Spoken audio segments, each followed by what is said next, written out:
Así le jugó a los equipos peruanos en las últimas 15 Copas Libertadores.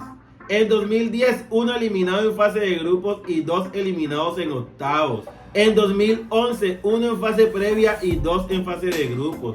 En 2012, uno en fase previa y dos en fase de grupos. En 2013, uno en fase previa, uno en fase de grupos y uno en cuartos de final. En 2014, uno en fase previa y dos en fase de grupos. En 2015, uno en fase previa y dos en fase de grupos.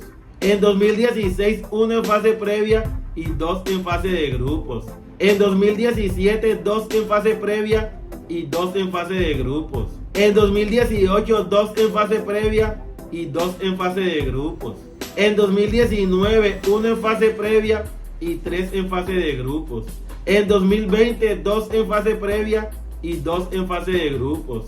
En 2021, dos en fase previa y dos en fase de grupos. En 2022, dos en fase previa y dos en fase de grupos. En 2023, uno en fase previa y tres en fase de grupos. Y en 2024, dos eliminados en fase previa y dos eliminados en fase de grupos.